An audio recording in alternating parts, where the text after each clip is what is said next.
Hello everyone and welcome to my channel, and today I'll be reading a multi-character listener by me. So let's get into it. Aventurine. The party was in full swing, the lights casting a warm glow over the moon as you and Aventurine mingled with friends.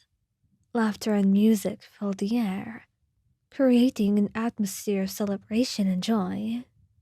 Aventurine kept a protective arm around your waist, his presence a comforting constant amid the bustling crowd.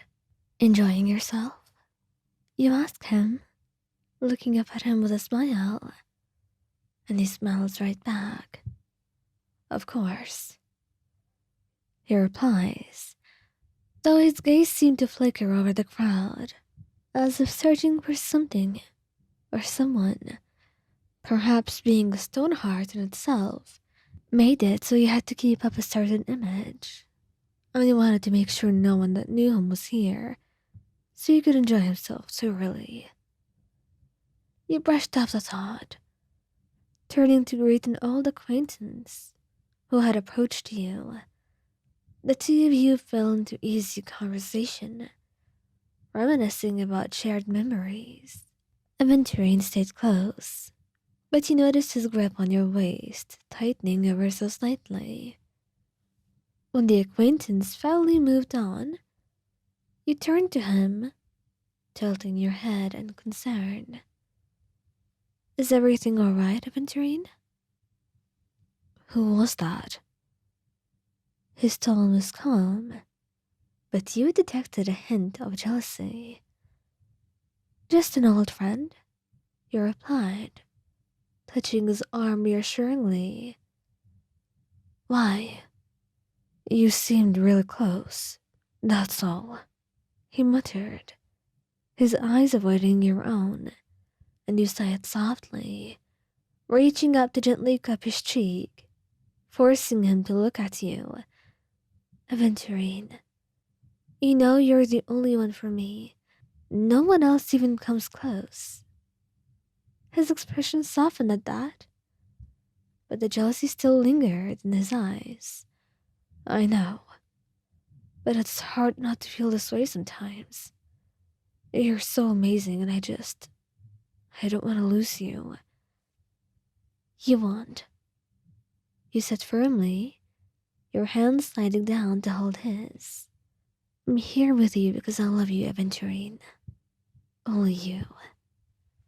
He sighed, pulling you into a tight embrace. I'm sorry. I just care about you so much.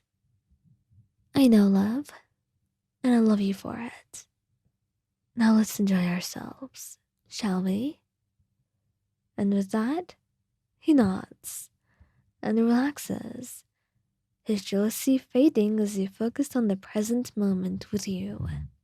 Blade. Blade did not like parties. That was something he knew very well. And yet, for your sake, he attended this one with you, and you felt blessed to be able to have that. You were deep in conversation with a charming stranger at the party, laughing at his jokes. But for some reason, Blade didn't seem to like that. His eyes were dark, a storm of emotions behind them. Can I talk to you for a moment? Blade's voice was calm, but you could hear the underlying tension. Sure, you said, excusing yourself from the conversation. And as you walked away, you felt Blade's hand possessively slip around your waist, pulling you close. Once you were out of earshot, you turned to face him. What's wrong? Who was that? Blade asked, his eyes locking onto yours. Just someone I met tonight, you replied, frowning slightly. Why? Is something wrong? Who was that?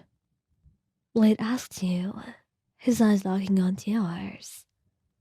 Just someone I met tonight, you replied, frowning slightly. Why? He was flirting with you, Blade said, his voice low and tight. with barely concealed jealousy, and you were laughing at everything he said. You sighed, reaching up to cup his cheek. Blade, you know you're the only one for me. I was just being polite. You know that. Polite? His eyes flashed with irritation. It seemed more than just polite to me. I love you. You know that. No one else matters to me. He whispered softly, stroking his cheek, and his expression softened. But the possessiveness in his eyes did not fully leave. I can't stand the thought of anyone else trying to take you away from me. For the record, I don't think he was trying to, but no one can, even if they try. You reassured him, leaning in to kiss him gently. I chose you, Blade, and I'll keep choosing you every single day. Blade's grip on you tightened for a moment before he sighed and pulled you into his arms. He just closed his eyes and held you like it was the most important thing in the world. I'm sorry, Wylan. I am. It's okay, you whispered. And you smiled against his chest. He did like when he held you like this. I understand. Just remember, I'm yours. And yours alone, so there's nothing for you to worry about. He nodded, pressing a kiss to the top of your head. And even though he didn't have much fun at the party, seeing you happy for the rest of the day, it made it fun enough for him. That's why he came in the first place. And his jealousy eased as the time passed, and as he held you close as well, because he was not going to leave you for that suspicious gentleman to talk to you again. He trusts you very much, but he does not trust other people not to bother you and keep trying to get close to you. He knows when someone's flirting, and you can clearly tell this person meant it, whether you saw it or not. So if for the rest of the night he's on guard, don't blame him. At least he's not feeling as horrible about partying anymore, and he's actually trying to participate with you.